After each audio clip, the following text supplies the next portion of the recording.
5 जुलैपासून आमरण उपोषणाला बसणार. फडणवीस सरकारला इशारा. फुटीर खासदारांवर भडकले अण्णा हजारे.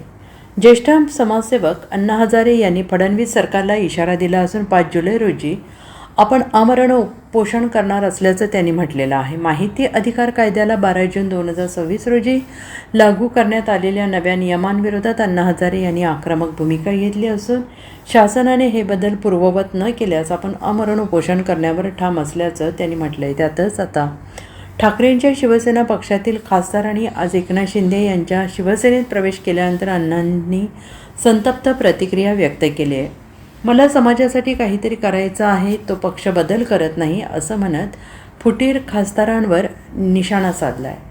माहिती अधिकार कायद्यात राज्यातील फडणवीस सरकारने काही बदल केलेले असून माहिती अधिकार मागणाऱ्या कार्यकर्त्यांना आता माहितीच्या प्रतीसाठी शुल्क वाढ करण्यात आलेली आहे. यासह एकूण 12 बदल करण्यात आलेले असून त्याविरोधात अण्णा हजारे यांनी आपली भूमिका मांडली आहे. शुल्क वाढ, ओळखपत्राची सक्ती, एक विषय एक अर्ज यासारख्या तरतुदींमुळे माहितीचा अधिकार कमकुवत होत असल्याचा दावा त्यांनी केला आहे. मुख्यमंत्री देवेंद्र फडणवीस यांना पत्र पाठवत हे नियम तातडीनं रद्द करण्याची मागणी त्यांनी केली आहे.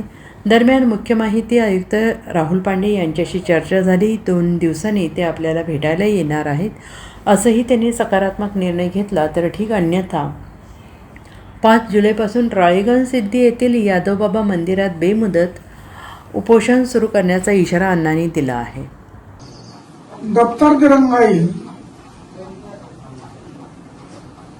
एका टेबलवरचा पेपर दुसऱ्या टेबलवरती वेळेच्या आत गेला पाहिजे.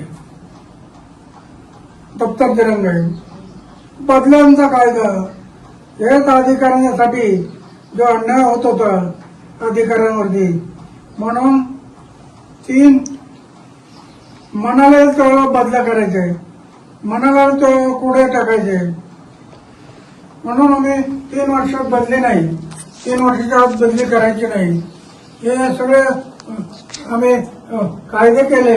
शुल्क वाढवलं अण्णा, माहिती अधिकार मागवण्यासाठी जे 10 रुपयाचं तिकीट लागेल, शुल्क वाढवणं हा फार मोठा दोष आहे. शुल्क मध्ये तुम्ही पैसे कमवायला बसला काय?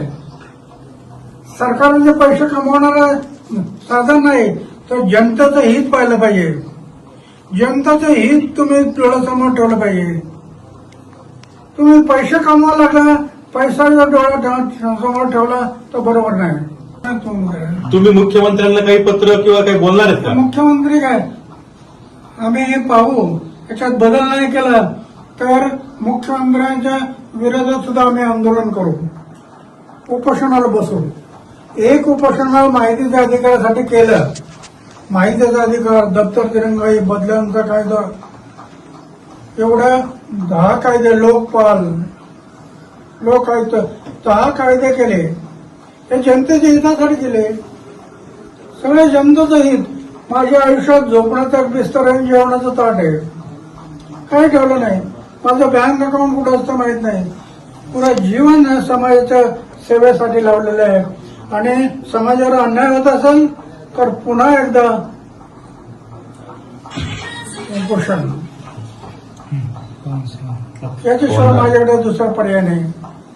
कारण माझ्याकडे काय कुठे मोठा संघटन नाही, कुठं काय नाही. पण उपोषण हा माझा मार्ग आहे आणि मी आतापर्यंत एवढे उपोषण करत आलो. त्याच्यातून 10 कायदे केले.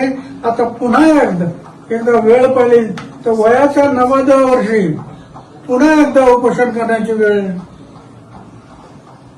आली तरी मी मागे घेणार नाही. Bureau report SVN Marathi, Delhi.